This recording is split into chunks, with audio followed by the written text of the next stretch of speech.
Bienvenidos, bienvenidas. Les agradecemos muchísimo su presencia. Esta presentación va a consistir primero en algunas palabras de Julieta Obedman, editora del libro, y a continuación Silvia Iparraguirre va a realizar un diálogo con Inde Pomerianiec. No va a salir. Pomerianiec.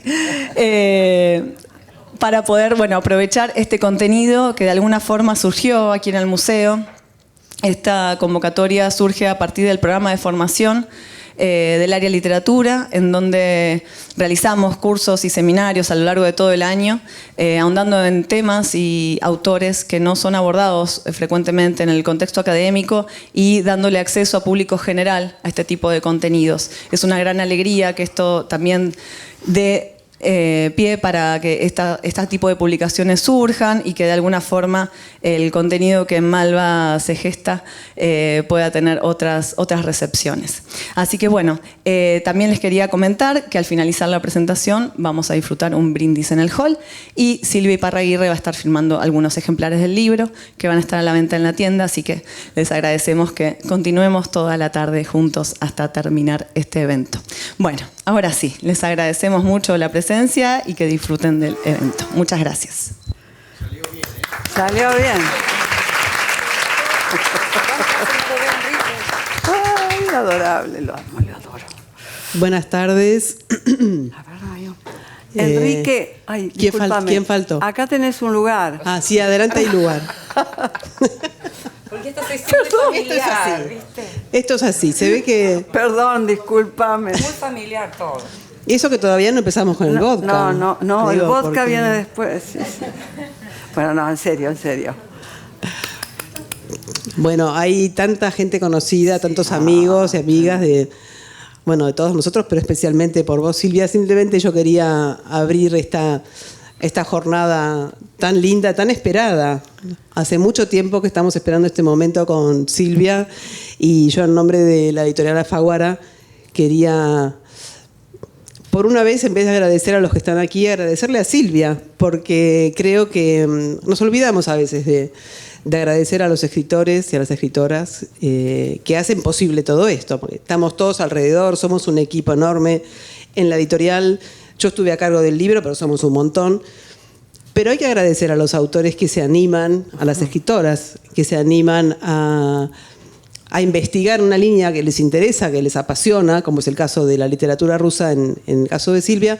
Pero hay que animarse después a hacer un libro como este, porque la verdad es que a mí me parece deslumbrante, porque el trabajo que hizo Silvia para pasar de esas clases que mencionaba antes Carla a este libro es un trabajo monumental, realmente monumental. Y el resultado es una delicia. Se los recomiendo a todos los que están acá, que ya sé que están bastante convencidos, pero para seguir regalándolo y leyéndolo y disfrutándolo. Ese libro para mí es un libro de aventuras. Realmente es un libro de aventuras. Tiene muchas aventuras, de todo tipo, de las que va a hablar ahora Inde. Pero por eso quería empezar por agradecerle a Silvia, porque además trabajar con vos siempre es un placer y ha sido realmente el bebé que ahora empieza a caminar por el mundo, va a empezar por Argentina, pero seguramente siga por otros países y me parece que es un momento para festejar y después vamos a brindar por él. No sé si habrá vodka, creo que no. No, vinito, pero hay un vino. Es la idea. Es como si estuviéramos un poco recuperando esa emoción por leer, ¿no? Esa emoción por disfrutar de la lectura, que creo que este libro los va a mandar a todos a leer, los rusos y otras cosas, pero creo que es un estímulo a la lectura muy, muy impresionante y no tan frecuente. Así que, eso por el momento. Después seguimos. Gracias, nena. Arrancamos.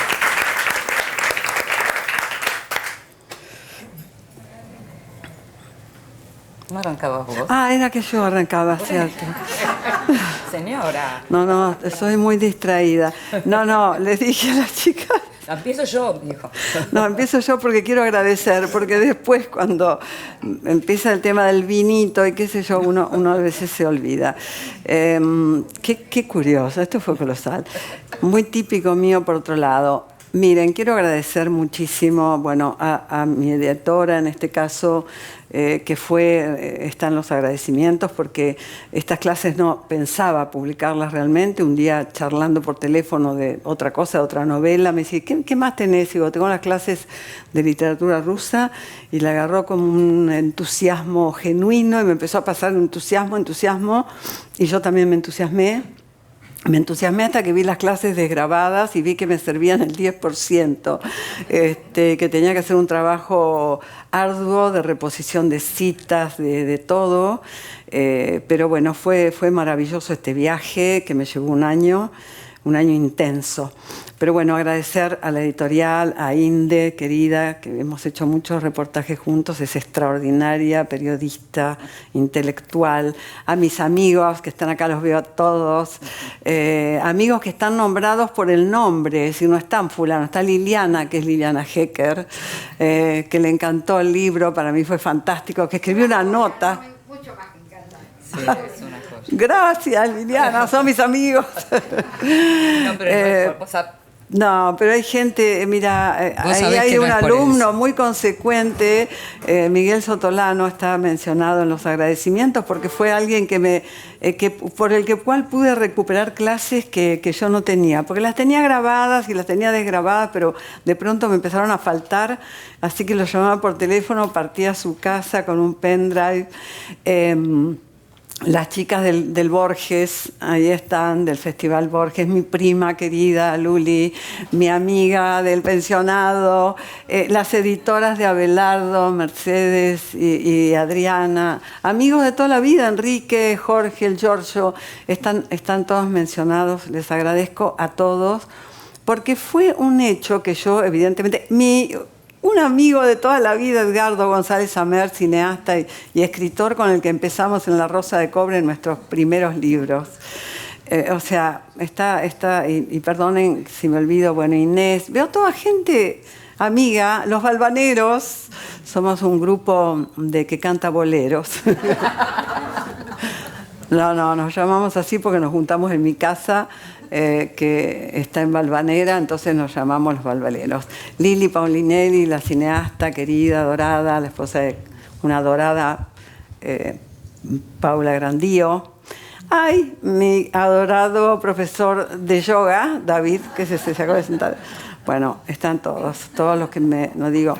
Muchísimas gracias por estar acá. Estoy muy feliz, como se verá, porque hace mucho tiempo que no presento un libro. Me había olvidado de la felicidad que da un trabajo hecho que se llevó, les voy a decir una palabra graciosa, para un alumno de mi hermana, mis sobrinas que están ahí, y mi sobrino Dami y Mariana, que están por allá, y Emilio y Carolina.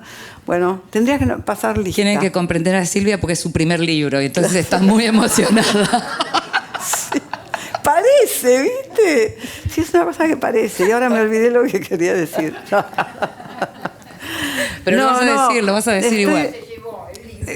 ¿Qué? Claro, gracias. Liliana tiene una memoria colosal.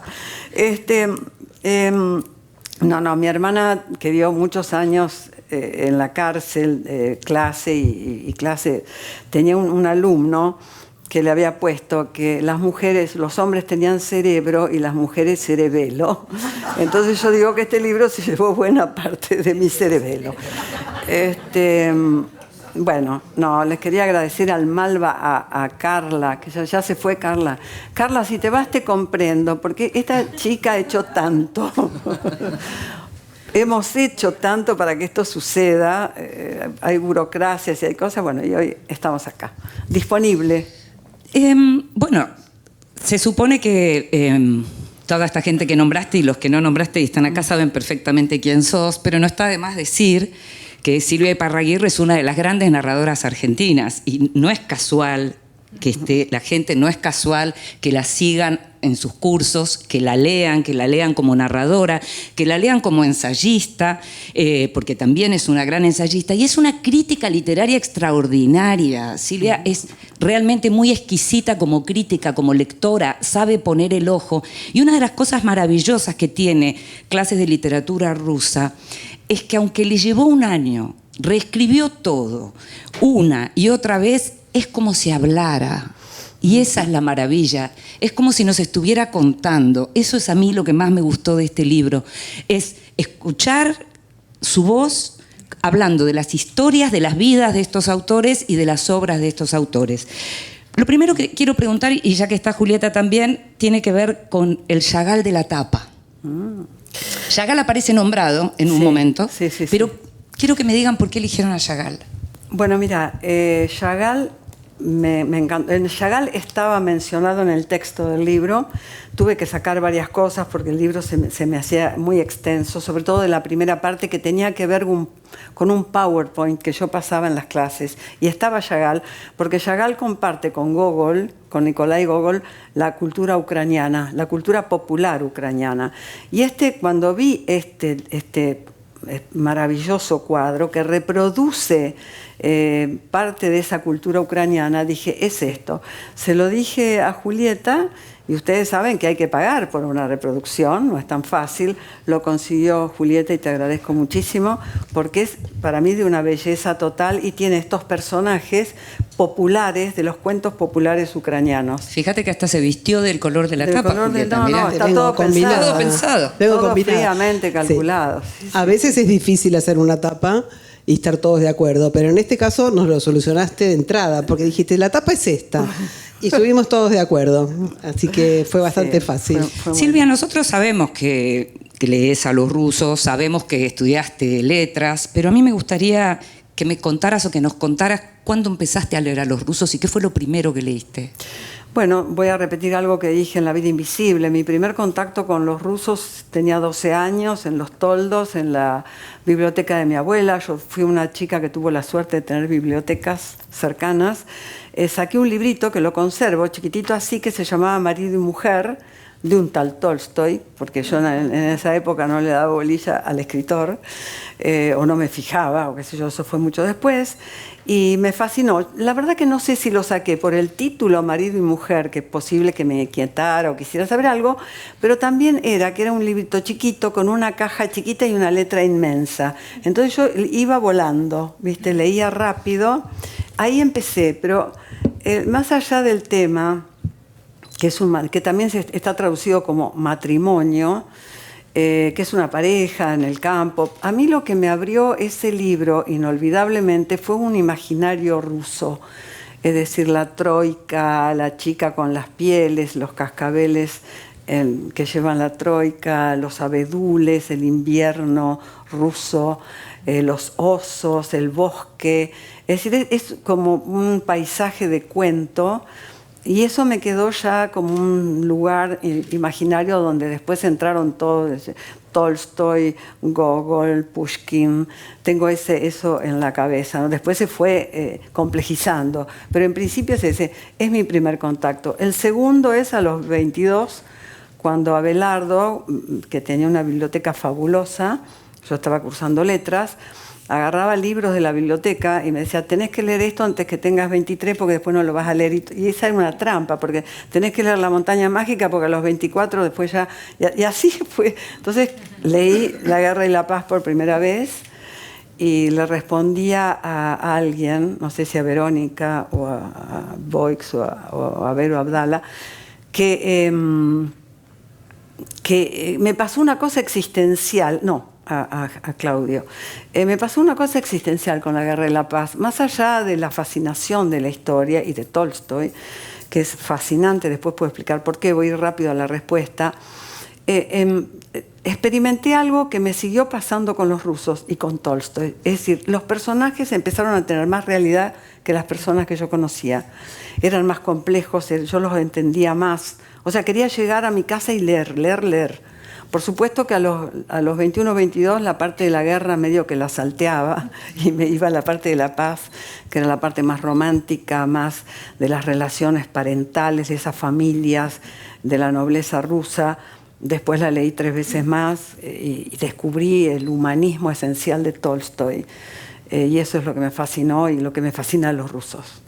Y después lo puedo volver a tomar. Pero esa fue mi segunda entrada. Y después empecé y seguí, y después conocí a Gogol, que me parece el más extraño, El extraño ucraniano, por eso le pongo así el título uno de los capítulos. Cada autor lleva 2 capítulos en el libro. Y bueno, Gogol es... después me gustaría hablar de cada uno, pero bueno, sí, ahora así entré, ahora, digamos. Algo que me interesa, estás hablando de Tolstoy, en el libro vos comentás tu predilección, cuando hablas de Dostoyevsky, explicás muy bien todo lo que tiene que ver con la obra de Dostoyevsky, pero explicás por qué Tolstoy es tu favorito, y hablas de lo que significa, digamos, como la cúspide del realismo en general, Sí. desde los rusos. Cuando vos leíste a los rusos, cuando leíste a Tolstoy, ¿ya habías leído a los franceses del siglo XIX? Sí, había leído muchísimo Madame Bovary, que para mí es una joya de orfebrería y de un manejo formal fabuloso, el de Flaubert, desde ya. Sí, había leído a los franceses, sí. Y había leído mucho a los ingleses. Yo adoro adoro. Es un verbo absurdo. Me fascina la literatura anglosajona. Es decir, no solo la del siglo XVIII, Fielding, Sterne, Meredith, sino también la del modernismo inglés, Virginia Woolf. Y hay una correspondencia que después me gustaría hacer. Ella quiere hacer todo hoy en este ratito. No sé si vamos a poder. No vamos a poder. No, pero Hacemos otra. hay ciertas cosas que sí quiero decir. Pero no, los había leído. Lo que pasa es que los rusos y el siglo XIX ruso no tiene nada que ver con lo que uno haya leído de literatura occidental o europea. Vos hablás de que, mencionás esto de que en general a los rusos se los leyó desarraigados. Exactamente. Y ese concepto me parece que es capital para el modo en que vos enfocás el modo de tratar la obra y la vida, porque además haces particularmente hincapié en que es necesario mencionar cuestiones que tienen que ver con la vida de estos autores. Absolutamente. Es decir, yo creo que una obra se lee hedónicamente en literatura, vos la lees por placer. Pero hay otro modo también, un paso más allá, de conseguir lo que Virginia Woolf llama el lector como cómplice. Es decir, acercar a esas... Estoy hablando de gran literatura, piensen que Tolstoy orbita con Shakespeare, con Dante, con Cervantes, estamos hablando de obras de la humanidad, universales. Entonces, en la Rusia del siglo XIX ocurrieron cosas y su historia es tan particular y tan diferente de la historia de Occidente que uno, sin saber nada, más o menos la literatura francesa del siglo XIX, vos decís, bueno, George Sand, hay mujeres. Vos hablás de qué sé yo, de literatura inglesa y las Brontë, hablando solamente de literatura escrita por mujeres, y tenés una playa de autores, pero cuando vas a la Rusia del siglo XIX, y yo tomo desde el nacimiento de Pushkin, 1799, hasta la muerte de Tolstoy en 1910, ese siglo, Rusia es muy poco conocida, tiene un sistema terrible porque el zar, más que a un rey francés o una monarquía inglesa, se parece a un sultán. Me encanta esa de imagen, vida o sí. muerte. Es Incluso, buenísimo. mirá, Nicolás II, el que arrasó la revolución de 1917, en su traje de casamiento con Alejandra, tiene un zapato que hace así como los de Aladino. Es decir, son zapatos orientales. Y no es casual, porque Rusia tuvo, por ejemplo, Moscú estuvo 300 años bajo el poder mongol y los tártaros eran fuerzas constantes. El que viene a unificar todo es Iván el Terrible. Entonces hay que hacer un contexto de esta sociedad piramidal absoluta, con un zar que parece un sultán que tiene poder de vida y muerte, abajo un 10% de nobleza hiper rica. La nobleza rusa tenía un sentimiento de inferioridad con la nobleza francesa y europea y lo suplía con dinero de manera exorbitante. Los Sheremetev hicieron una fiesta, no lo van a poder creer, para 50.000 personas, por ejemplo. Todo lo ruso es excesivo, pero arriba está el zar, abajo está el pueblo llano, el pueblo analfabeto, el pueblo siervo. O sea, imagínense el sur de los Estados Unidos, afroamericanos, los negros esclavos. Acá eran esclavos agrarios. Es decir, el señor terrateniente feudal, que se llamaba los boyardos, compraba tierras con las almas, eufemísticamente llamadas almas. Eran siervos de la gleba. Vos tenías 3.000 siervos y eras un tipo bastante respetable. Tenías 10.000, eras un tipo rico, etc. Después voy a decir porque esto se conecta con Almas Muertas de Gogol. Pero es una sociedad en la cual no hay clase media. Los rusos no tuvieron renacimiento. Los rusos no tuvieron... La edad media de los rusos llega hasta el siglo XIX. O sea, el trabajo es preindustrial. El trabajo agrario es con los arados de madera, las costumbres siguen esas tradiciones, no llega la revolución industrial, por lo tanto no hay clase media, no hay clase que se forme en las ciudades en base al trabajo, o sea, es una cosa piramidal que está el zar, la nobleza al 10% y el 90%, pero en el medio están los escritores. Estos, que son los únicos voceros que va a tener el pueblo ruso. Es decir, los escritores rusos forman un estado paralelo porque escribieron todo bajo una censura feroz. No es literatura política en el sentido que nosotros podríamos entender ahora de temas políticos, porque la censura no era no te dejo publicar este libro, la censura era te vas a Siberia, como le pasó a Dostoyevsky por leer la carta de Bielinsky. Estaba en un grupo de occidentalistas, después te puedo decir, leyendo una carta crítica contra el zar y el sistema, porque los nobles rusos estaban ya viendo que necesitaban la liberación de los siervos, que se hace recién en 1861. Entonces, estaba leyendo esa carta, llega la policía secreta del zar. Este tipo Beckendorf era de terror, se lo lleva a todos presos, 7 meses preso, un simulacro de fusilamiento y después 8 años a Siberia. De ahí vuelve otro hombre, por supuesto.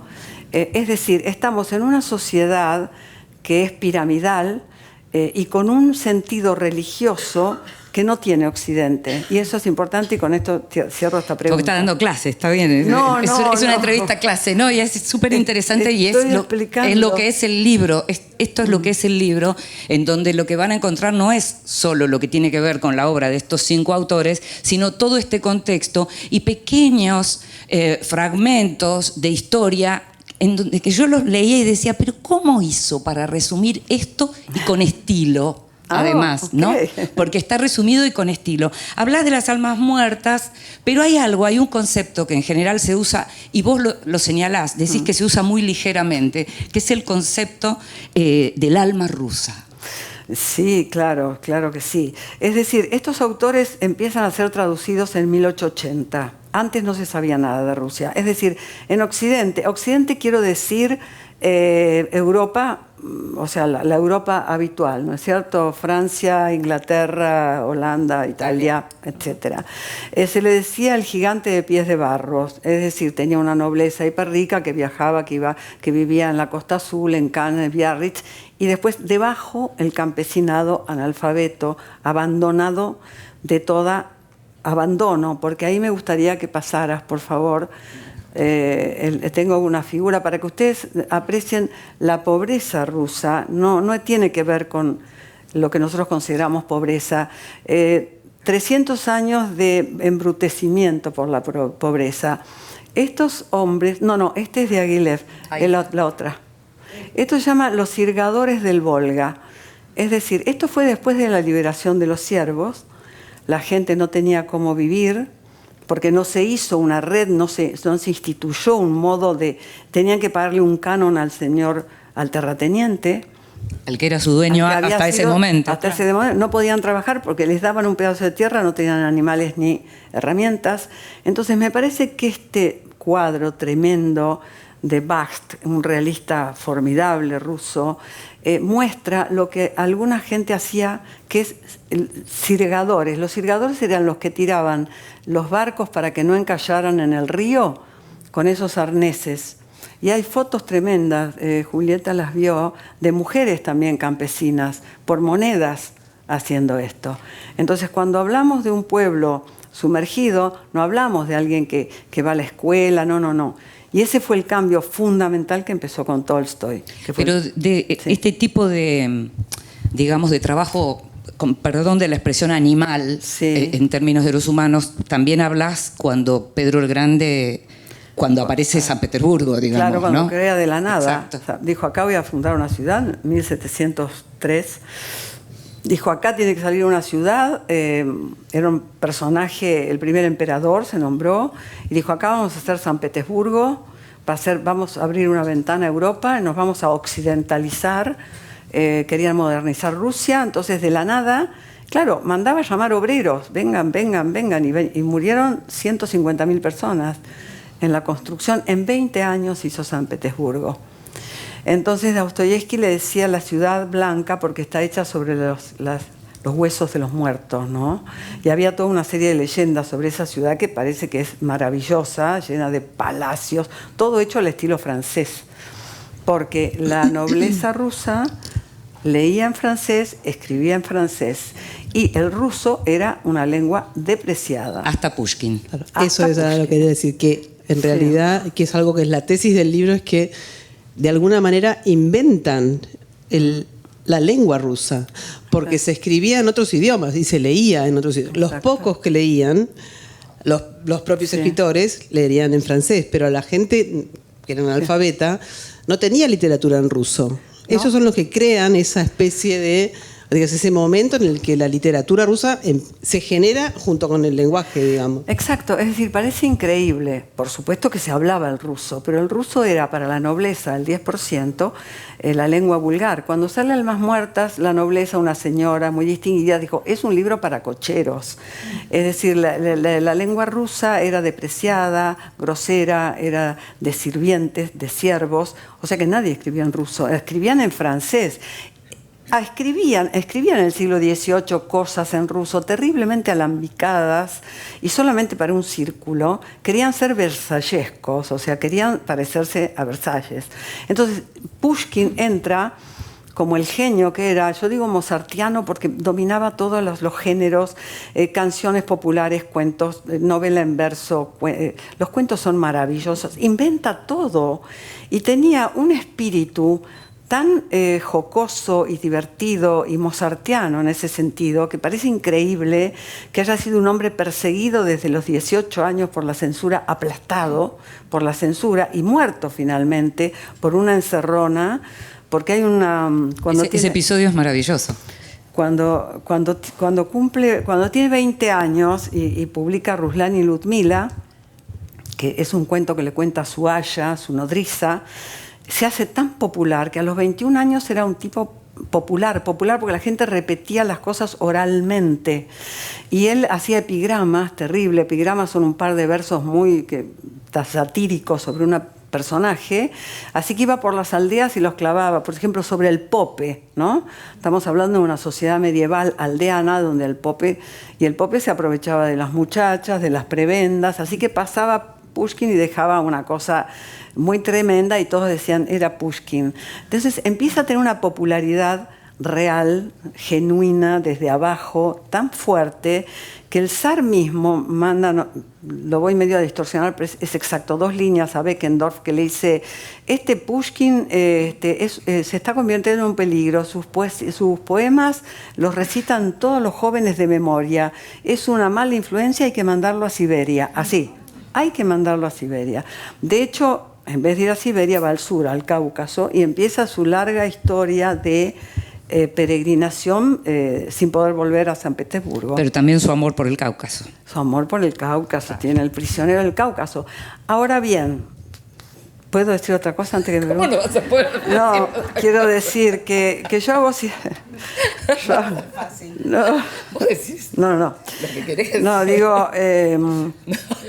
no, quiero decir esto, porque yo hago cruces que parecen extemporáneos entre la literatura rusa y la argentina, particularmente Echeverría y Borges, y quiero explicar esto un momento de qué se trata, porque parece una cosa, una extrapolación un poco brutal, arbitraria, en absoluto. Digamos, la literatura rusa y la argentina, perdón, cuando yo doy literatura, para mí está abierto todo el universo literario está abierto, y las conexiones se hacen y se deben hacer. Además, yo estimulo desgraciadamente para la desgrabación de estas clases, estimulo la conversación con... No solo estimulo, digo, interrúmpanme, díganme. Después cuando fui a las clases, era todo conversación y no había nada, viste, que yo tuve que reponer todo, pero bueno, feliz y contenta. Entonces, constantemente estoy haciendo esto. Qué sé yo, hablo de Tolstoy y hablo de cómo lo leía a Henri David Thoreau, el norteamericano, que tiene un extraordinario texto que se llama De la desobediencia civil, que lo lee a los 32 años Tolstoy y lo va a llevar a la no violencia. Pocos saben, no lo explico más, que Gandhi se basa en Tolstoy y los indios se basan en una carta que publica en Nueva Delhi Tolstoy para la liberación de la India, para la no violencia. O sea, es Tolstoy quien crea la no violencia. A mí me sorprendió lo de Sarmiento con Tolstoy. ¿Sarmiento? La parte de la búsqueda de los maestros y de las escuelas, cuando haces la asociación de Tolstoy con Sarmiento. Qué susto me diste. ¿Dónde lo puse a Sarmiento?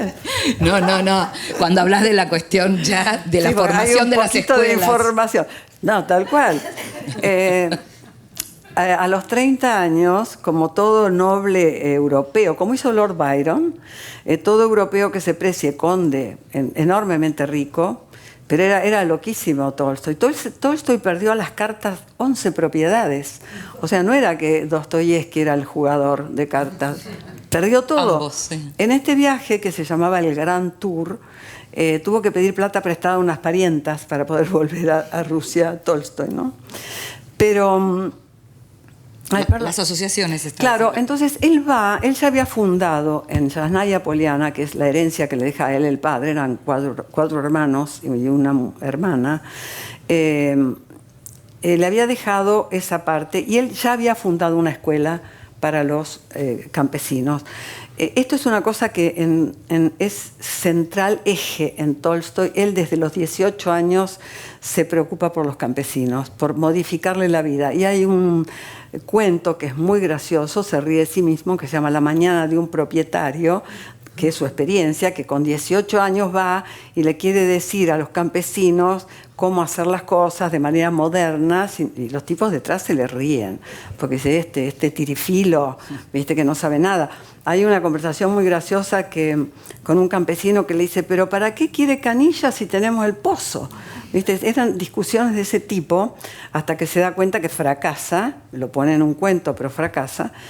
Años después, cuando viaja a Europa, va en busca de profesores y de gente, porque le interesa, él era un rusoniano total, entonces le interesaba traer maestros para Yasnaya Poliana, para las aldeas, o sea, para los campesinos de sus tierras, que eran muchas aldeas.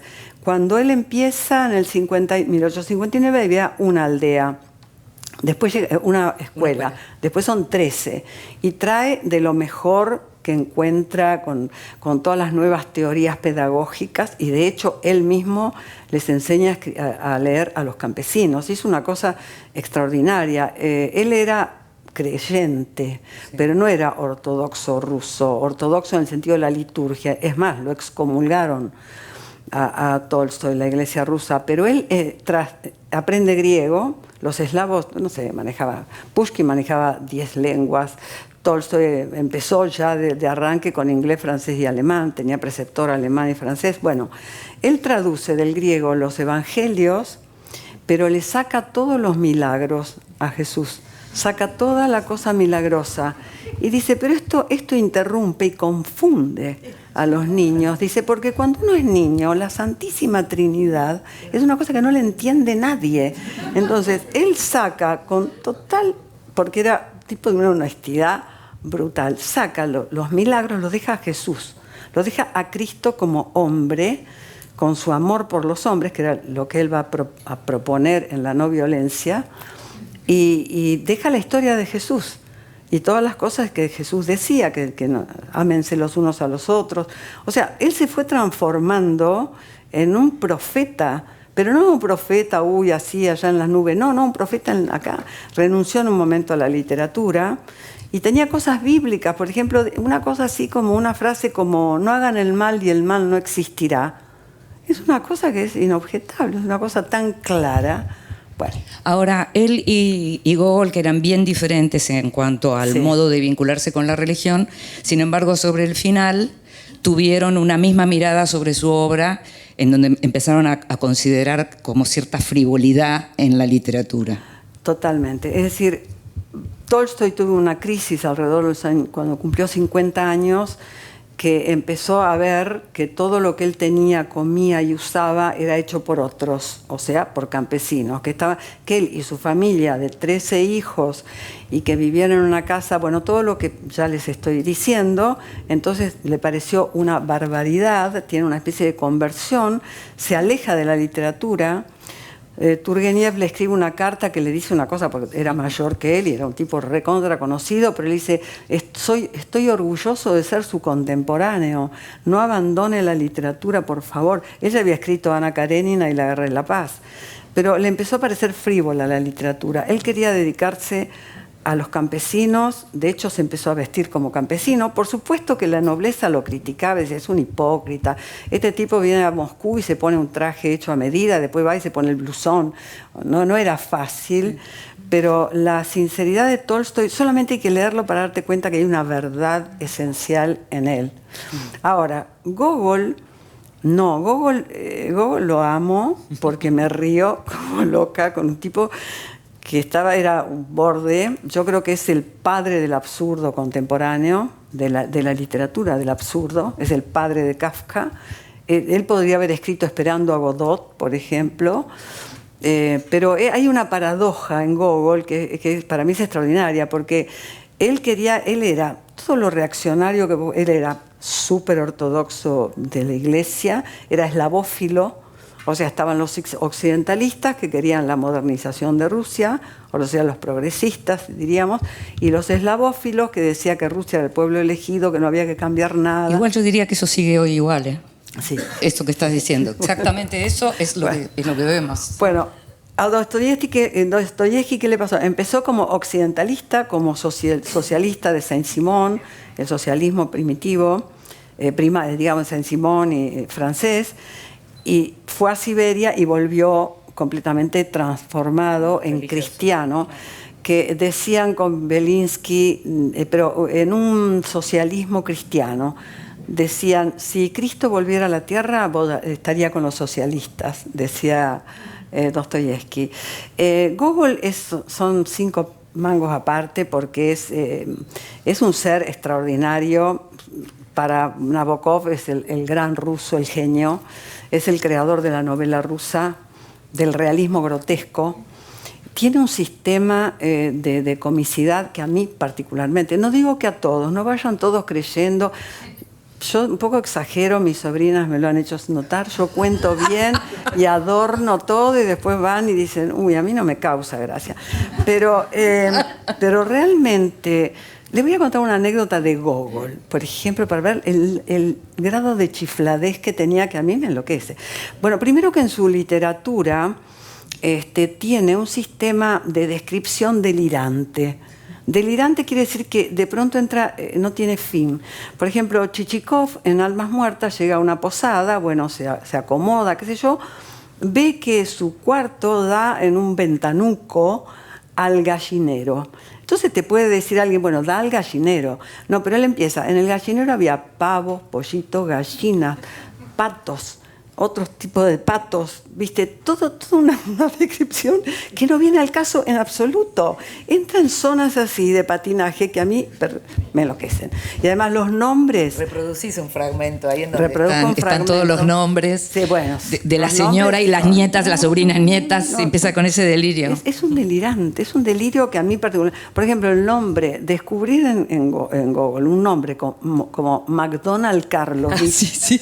Ya un tipo que se llame MacDonald Karlovich en la Rusia del siglo XIX, a mí me produjo un texto que lo publiqué en Del Día y de la Noche.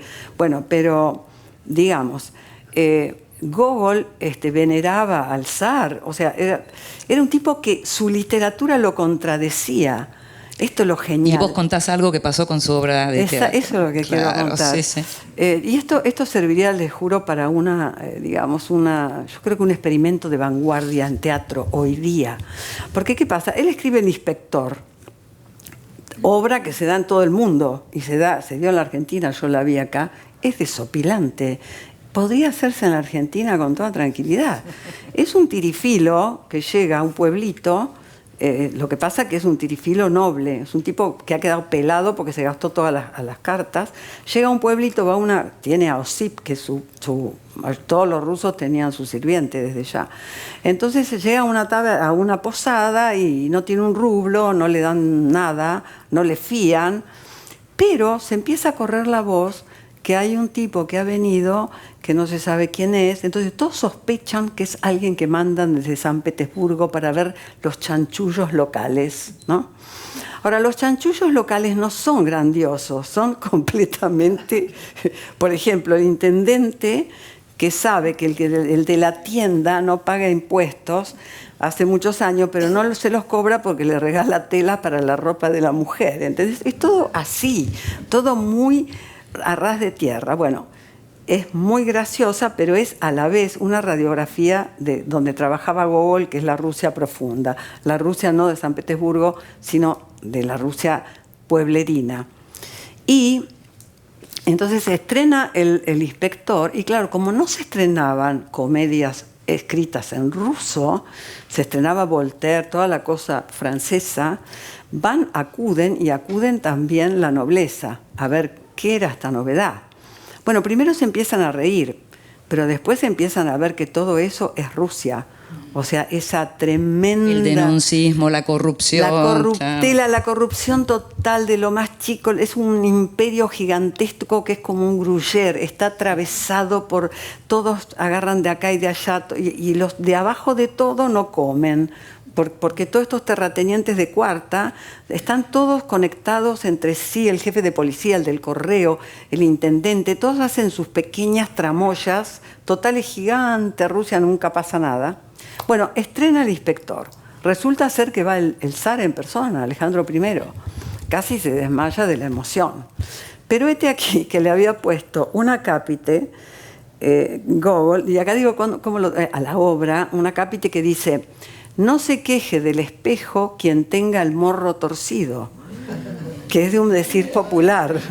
Hay que imaginárselo al zar de Rusia leyendo en el programa, no se queje del espejo, pero se lo bancaron la primera parte y después se empezaron a sentir ofendidos y después se retiraron ofendidísimos. El zar dijo, salimos todos vapuleados, y el especial yo, y yo el primero. Casi se quiere morir, se quiere suicidar Gogol porque ha ofendido a su Dios. Entonces, ¿qué se le ocurre? Inmediatamente en el acto escribe otra comedia que dice, ¿cómo actuar después de presenciar una comedia? Entonces, y la pone en escena. Pero 2 días después, ¿viste? Es como si vos escribís una obra de teatro. Podía ser presentada acá en el Bafisi, en un lugar así de teatro. Vos escribís y a los 2 días se estrena otra para decirte cómo tendrías que haber visto esta. Entonces, en esa segunda, como lo habían criticado y otros habían dicho, no, es un genio, qué sé yo, a los actores les hace repetir las buenas y las malas críticas y pelearse entre sí. Entonces, bueno. Después de eso se fue, la censura sacó de circulación. Había estado 2 años el Inspector en la censura antes de poder darse. Entonces en ese momento se va por 12 años afuera este genio. Pero quería leer, hablando de estas cosas, de estos autores increíbles, quería leer algo también de Pushkin. Hay una figura central en el libro, sí, porque es en la obra en la vida de todos estos autores, la figura del Aya, ¿no? Ahora voy a ir al Aya, pero nunca llego a lo que vos viste, que siempre tengo que decir Yo te voy diciendo todo lo que vos me pediste. Voy tratando de atrás. No, yo digo, por ejemplo, para que ustedes vieran el temperamento, ¿no?, de estos autores. Pushkin fue yo lo llamo la palabra vigilada. Y para mí es el suicidado por la sociedad, como el título de Antonin Artaud sobre Van Gogh, ¿no? Porque lo acorralaron. Y para mí ejemplifica, junto con Poe, el poeta que el Estado no lo puede callar y lo amordaza. O sea, el zar quisieron tomarlo porque la popularidad era tremenda y no lo pudieron hacer. Él escribió siempre lo que quiso y tenía esta cosa alegre, solar, que nunca se la pudieron aplastar ni quitar. Pero era un tipo rebelde. Por ejemplo, en un momento que ya no saben qué hacer, estaba en el Cáucaso y dice, no lo soporto, dice el tipo que está a su cargo, dice, no siento ninguna simpatía por sus modales ni admiro su talento. No lo quiero tener más bajo mi tutela. El tipo que lo tenía ahí vigilado. Entonces lo mandan a una región más remota con la expresa indicación de que tiene que hacer un informe pormenorizado de lo que pasa con la plaga de las langostas en toda una extensión, como son las extensiones en Rusia, más o menos gigantesca, pero bien, le dan todas las indicaciones, qué sé yo. Y bueno, este es el informe que manda Pushkin. Dice, volaba la langosta y se sentó, quedó sentada un rato, lo comió todo y de nuevo voló. Ese fue el informe, entonces se lo mandaron otra vez a su lugar. Hay, en lo que mencionabas recién en relación al inspector, que es algo que uno vio a lo largo de la historia y todavía en el presente en Rusia, en relación a las delaciones, hay momentos de estos autores en donde hasta los propios familiares son encargados de denunciar. Sí, en el caso de Pushkin. Por eso, sí. Pushkin va, después de esto de las langostas, lo mandan a su propia hacienda, la hacienda de su padre, de su familia, enorme, con ciervos, como ya dije. Entonces, pero ¿qué pasa? Ahí está su padre, su madre y su hermana y hermano.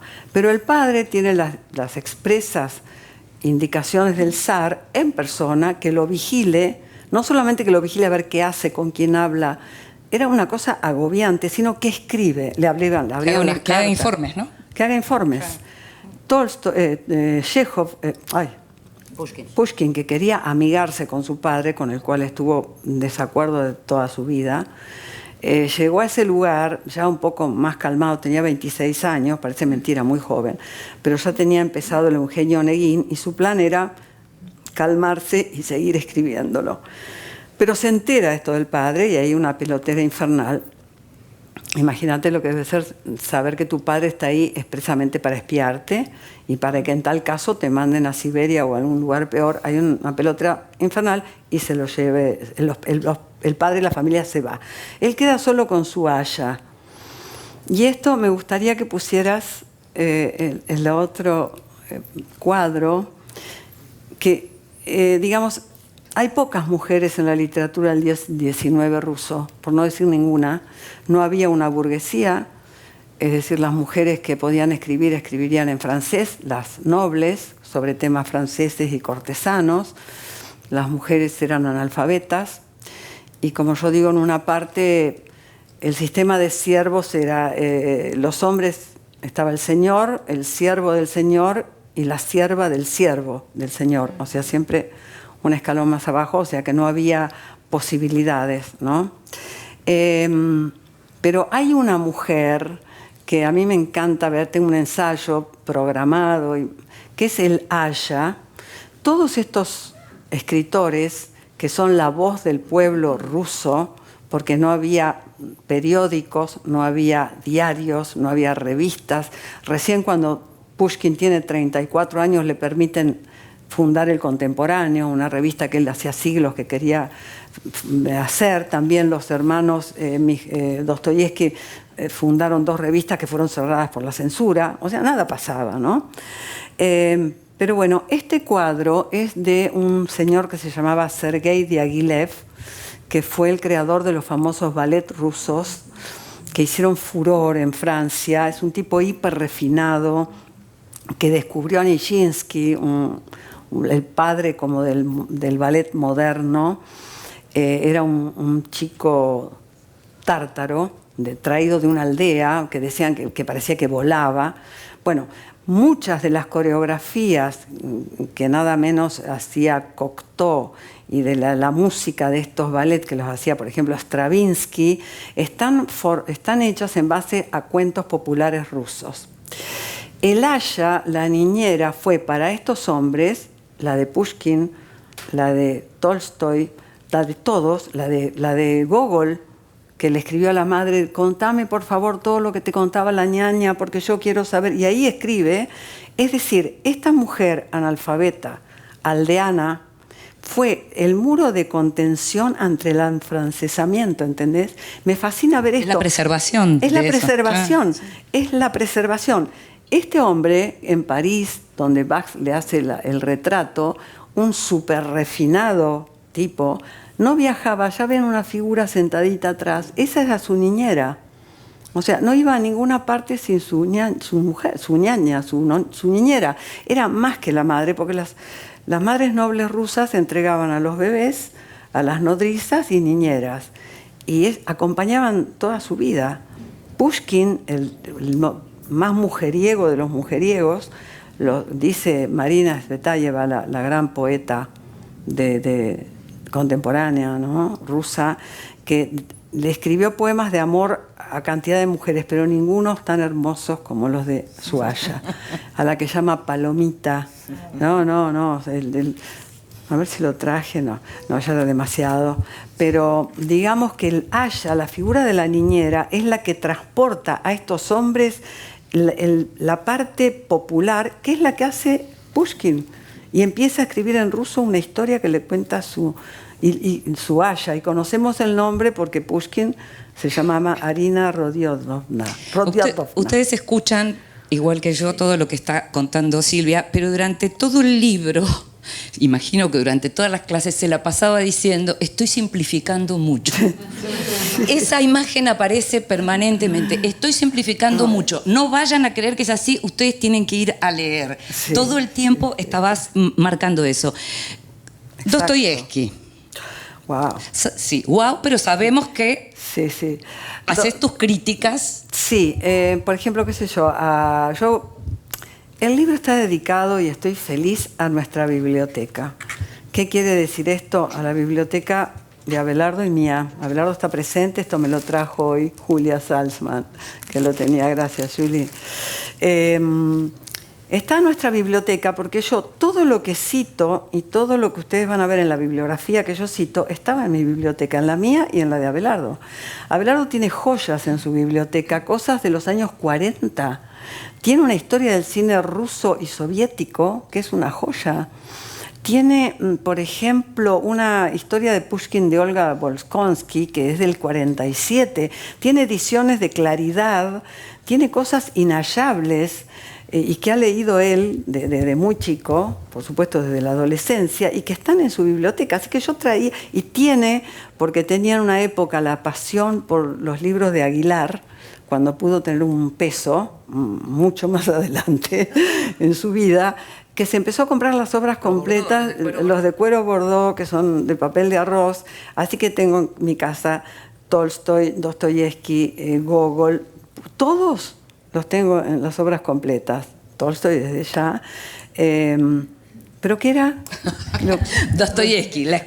Porque vos sos fan de Tolstoy, mencionás todo el tiempo, lo decís. Sí. Hablás, cuando hablas de Dostoyevsky, que son capítulos muy interesantes en donde mencionás todo esto que habías contado en relación cómo va a Siberia, cómo vuelve de Siberia, su vida dramática, la cuestión de la enfermedad. Mencionás a Freud, mencionás a Nabokov, todas las cosas que dijeron de Dostoyevsky, que tiene la importancia que tiene. Pero hablas de cierta desprolijidad en las entregas de sus novelas. Sí, muy simplificada. Voy a leer una página muy simplificada va a ser. Pues no, va a ser... Sí, porque ustedes controlan, por favor, la hora. No, Dostoyevsky es monumental. Es decir, vos no podés leerlo... En los diálogos yo creo que recurre al terrorismo verbal, porque vos te estás en la silla así, decís, no puede ser que este tipo esté...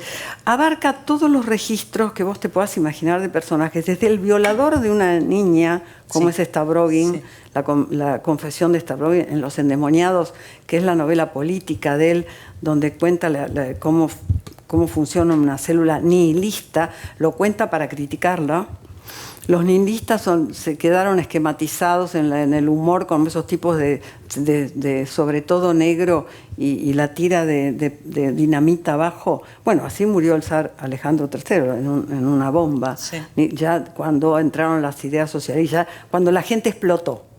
Los zares tenían una premisa que era que algo cambie de arriba para abajo para que no nos agarre de abajo para arriba. Y se lo iban diciendo cada uno y ninguno... Se acordaron tarde, sí. Se acordaron tarde. Y 300 años después estalló la revolución del 1917 que todos estos autores anuncian. No la anuncian, va a venir una revolución. Tolstoy con dolor, porque no estaba por la violencia y sabe que viene un cambio violento, inevitable. La gente estaba harta de hambre, de todo. Es impresionante. A ver, déjenme decirles esto. Es el único caso que yo conozco en la historia de la literatura donde tipos completamente distintos, con estéticas diferentes, van todos hacia el mismo lado. Se leen, porque una literatura es un sistema, como el sistema de los planetas. No existe uno en el aire, en el vacío. Se remiten unos a otros. Tolstoy habla de Pushkin. Gogol quería a Pushkin, lo amaba y lo veneraba. Dostoyevsky quiere hacer el capote de Gogol, y así todo, hasta Chekhov, que es el que se desprende porque es el que está más lejos y es el que hace el cambio desde el siglo XX, pero que tiene estos autores. Pero vos decís, en un momento mencionás que con Dostoyevsky la literatura se perdió un gran dramaturgo, decís. Sí, absolutamente. Que es interesante eso. Sí, y me da pie también para algo. Estas clases no fueron yo vengo del mundo académico que adoro. Acá hay gente de posgrado, gente de lingüística, gente de mi vida en la facultad que ha sido maravillosa, con compañeros divinos. Es decir, yo advierto que estos cursos fueron para lectores, gente interesada en los rusos, o sea, no es un académico ni crítico, pero que en su momento voy a utilizar alguna terminología o algún concepto que me ayude a ampliar, a ver lo que quiero decir. Y con Dostoyevsky es Bakhtin. Es decir, la inconclusividad, el dialogismo, esas cosas las aplico porque nadie llegó más lejos. Porque son categorías que te sirven. Son categorías que te sirven para ver hasta dónde llegó, cómo cambió el concepto de género novela con él. Lo que pasa es que Dostoyevsky tenía un revólver acá cuando escribía, porque tenía un editor usurero que le había comprado toda su obra. Y si él no le entregaba a tiempo el jugador, por ejemplo, se quedaba con todos los derechos. Menos mal que conoce a Ana Dostoyevskaya, la mujer, que era taquígrafa, la contrata, y con ella lo ayuda a salir de ese brete. Pero no corregía, es lo que pasa, pero tiene esa fuerza absolutamente, que es el hombre que...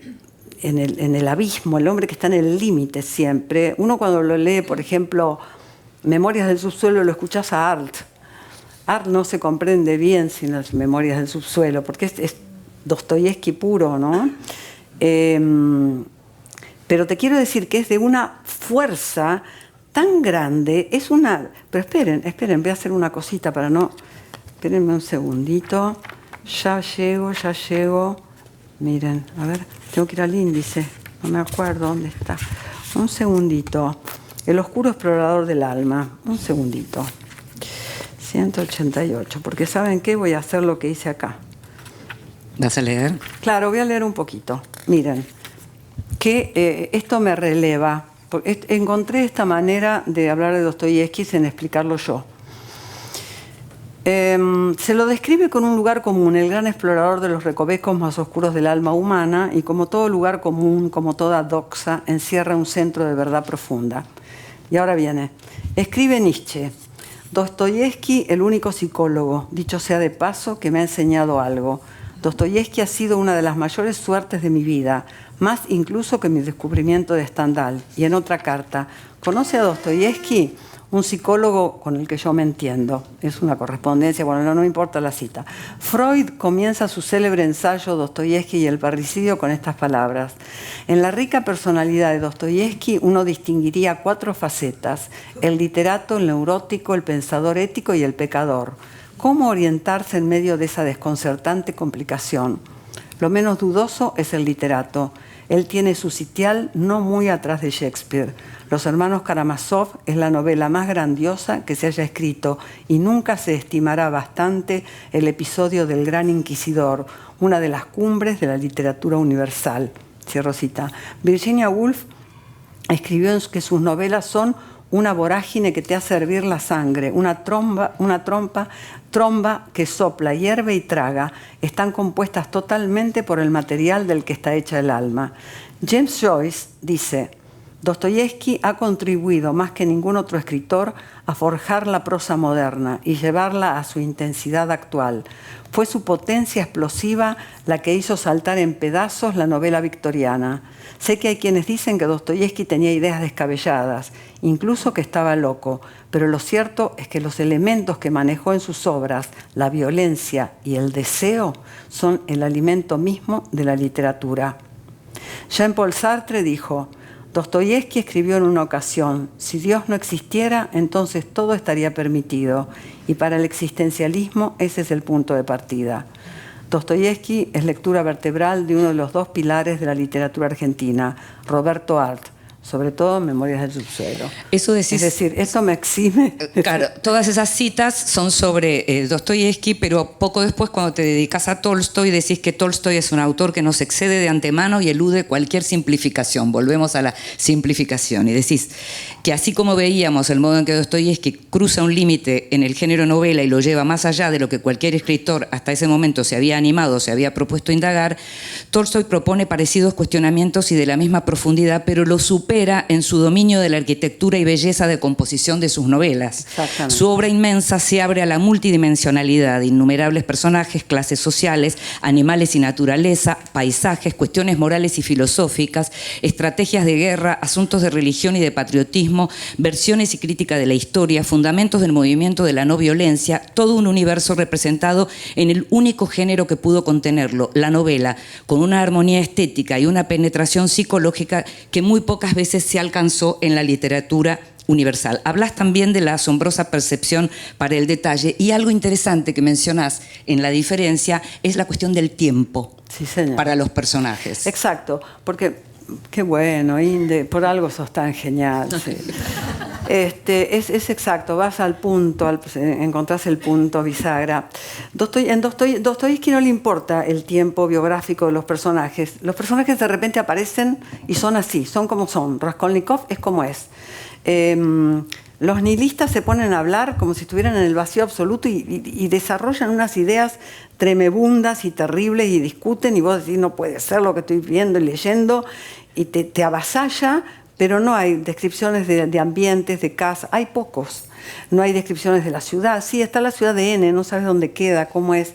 En cambio, Tolstoy tiene un sentido del tiempo novelístico que coincide con el tiempo humano del lector. Es hermoso. Es decir, para Tolstoy los personajes en las novelas crecen, se modifican con lo que les pasa, van creciendo, se van transformando, y vos decís: claro, este Pierre no es el Pierre de la primera parte, esta Natacha de ahora no es la Natacha de 15 años que quería ir a los bailes, y esto me permite hablar del fabuloso travestismo literario de Tolstoy. Es decir, Virginia Woolf decía: el escritor tiene que ser andrógino, o sea, tenés que poder tener masculino y femenino en tu cabeza. Yo bajando 80.000 kilómetros, lo he experimentado en la Tierra del Fuego. Tuve que escribir un hombre y muchas veces me sale un hombre y trato de... Entonces, pero el travestismo social, de género, de todo, de Tolstoy, escribió un cuento maravilloso que es un caballo, el personaje. Tenía una visión... Tolstoy, cuando venía de San Petersburgo, que le gustaba a Sofía la vida social para casar a sus hijas y qué sé yo, él con eso se hartaba, y cuando volvía a su hacienda, lo primero que hacía, se iba como es al pesebre donde estaban las vacas y abrazaba a las vacas y los terneros para, decía él, volver a la realidad más real. A él le importaba, Hafez Murat, la última novela, está hecha en base a un cardo. Él quiso arrancar un cardo y no lo pudo sacar y dijo, este cardo es algo, y hace algo alrededor del cardo que está enraizado con tanta fuerza que de ahí saca un personaje. Tolstoy te describe un roble seco y negro, y vos sentís la tristeza del personaje de Pierre que pasa ese invierno y a la vuelta es primavera y ese roble que parecía estéril volvió a florecer, volvió no a florecer sino a sacar sus hojas, y eso lo aplica a todo. No hay cosa menor en su literatura, no hay que pone foco, sino que todo, y con una limpidez, ¿cómo te diré?, de estilo, que parece que no tiene estilo. Está como sentado en una nube, mirando todo lo que pasa y sabiendo todo lo que pasa. Es Ana Karenina. Es Ana Karenina arreglándose. Y te hace creer, y vos tomás el punto de vista de ella, porque decís, bueno, el marido, que es terrible, feo, tiene pelos en las orejas, eso es tremendo. No, y la escena previa al final, que me encantó eso que señalás, de cuando ella va a la casa y encuentra a las mujeres que están con los bebés y todo. Bueno, esa es tremenda. Pero porque domina algo, porque haciendo, por eso, vuelvo a la tesis del libro, que no quiero terminar sin nombrarla, que la literatura, sea inglesa, se interrelaciona muchísimo. Es decir, lo que hace Tolstoy hasta la virtuosidad en Ana Karenina es lo que hace fenomenal Flaubert en Madame Bovary, claro, que es el contrapunto. El contrapunto es un elemento para trabajar en la novela y Tolstoy lo maneja de una manera formidable. Entonces, cuando vos crees que hace el anticlímax, pero vos pisás el palito, vas creyendo todo lo que te dice y de pronto vos decís, Ana es divina, es hermosa, es bella, tiene un marido insoportable, está enamorada de Bronsky, que es lo más divino con su uniforme. Todo eso va y se aman de verdad, no son frívolos. Nada es frívolo con Tolstoy. Pero entonces, en esta mujer que se está arreglando, de pronto tiene una actitud con la chica que la ayuda, con la mucama, la mucamita, que vos decís, qué chocante, qué tipa fea, de pronto no te gusta. Es una faceta, como mujer noble, acostumbrada a que la sirvan, eso también es Ana. ¿Entendés? Aparece la otra parte que es indispensable. Y la última parte de Ana, antes de que se tire abajo del tren, lamento, sabrán todos. Expolié esta novela de 1100 páginas. Qué problema. Que van a correr todos a leer. ¿Viste? Ay, cuando la vean que es así, va a decir, bueno, me voy a conformar con este librito. Antes de ir a tirarse. Bueno, Ana, que está muy celosa de Bronsky, tiene una situación, la rechaza la sociedad completa, ha perdido a sus hijos, no ha sido buena madre. Bueno, va... hay un desentendimiento, no le llega una carta de Bronsky, ella cree que él la está engañando, entonces toda hermosísima como es, con un super traje, perfumada, con su bellísimo sombrero, decide ir a la casa de su cuñada, que es la última parada que hace antes de tirarse abajo de la estación. Y vos sentís qué genio que es este hombre, porque ¿a dónde va? Al peor. Porque Dolly, su cuñada, está con su hermana Kitty, que acaba de ser madre primeriza, entonces están en una situación una escena de maternidad pura, a media luz, para que los chicos no se despierten, el amamantamiento, como le está diciendo la hermana mayor a la otra, no, tenés que hacer. En ese escenario entra Ana. No puede ser más inoportuno, no puede ser, la rechaza el mismo hecho de estar ahí, ella con su perfume, sus guantes, su belleza, y las otras la hacen pasar porque son cuñadas, pero inmediatamente el propio ambiente la rechaza. Ella siente ya que era el único lugar donde podría ir a decirle a Dolly que Bronsky la engaña. Ella cree, porque en realidad no es cierto, y de ahí es cuando va a la estación. Ese es maravilloso. Tenemos que terminar, pero como no dijimos nada de Chekhov, sí. Yo te diría que algo muy breve, para Sí, no lo sí. dejemos afuera. No, me va a tomar esto un minuto, porque esto sí quiero decirlo, porque me preguntaron mucho, porque yo hablo de Echeverría y Borges, hablando de Pushkin, y quiero mostrarles esto y después ir a Chekhov. Como vos Sí, ¿qué va a digas. ser? No termino nunca, es como me pasó con el libro, me faltaba esto. Miren esta carta. O sea, yo digo que la cosa fundacional que hace Pushkin la hace Echeverría acá. Eran contemporáneos, o sea, eran 7 años más tenía Pushkin que Echeverría. Pero cuando dicen hay que fundarlo todo, hay que hacer filosofía, hay que hacer leyes, no hay nada cuando vuelve a los 25 años Echeverría. Miren lo que dice en esta carta a los 25 años Pushkin, el padre de la literatura rusa. Aún no tenemos literatura ni libros. Desde nuestra infancia todos nosotros bebemos nuestro conocimiento de libros extranjeros. Nos hemos acostumbrado a pensar en una lengua extranjera. Ahora bien, erudición, política y filosofía no fueron tratados aún en ruso. Carecemos totalmente del lenguaje metafísico. Y sigue. Dice Borges en El tamaño de mi esperanza: no se ha engendrado en estas tierras ni un místico ni un metafísico, ni un insentidor ni un entendidor de la vida. Nuestra realidad vital es grandiosa y nuestra realidad pensada es mendiga. ¿Por qué? Un siglo después están en una coyuntura de apropiarse de un territorio, en el caso de Borges, de una ciudad y de una lengua. Borges, el criollo, bueno, el barroco que él usa al principio, pero que es el lenguaje de los argentinos. Y Pushkin está en la instancia de apropiarse del ruso y de crear toda una literatura. Rápidamente voy a Chekhov. Dale. Porque si no, bueno, no, ya es mucho. Les voy a leer las propias palabras de Chekhov, que me parecen maravillosas. Fue un hombre extraordinario, y acá está todo él entero. Acuérdense de Murió muy Stanislavski, joven. murió a los 44 años, cambió el teatro universal para siempre. Hay una relación entre él y Stanislavski. Stanislavski era un director de teatro que produjo un sistema de actuación completamente distinto, autor de un libro que es Religión de los actores, o lo era, que se llama Un actor se prepara. Ese era Stanislavski, y el cruce con el teatro de Chekhov, que nadie entendió en su momento, dio lo que conocemos como el Teatro de Arte de Moscú, y que cambió para siempre. Tanto es así que actores como Marlon Brando, Katharine Hepburn, Paul Newman se formaron en el Actor Studio, que seguía lo de Stanislavski. Pero acá les leo esto y con esto terminamos, o si quieren alguna pregunta, si no es muy tarde, lo que diga Carla. Un amigo le pide a Chekhov. Chekhov era nieto de un siervo, de un esclavo, su abuelo y su padre. Con un esfuerzo sobrehumano, habían juntado los 3.500 rublos para comprarle al terrateniente su libertad.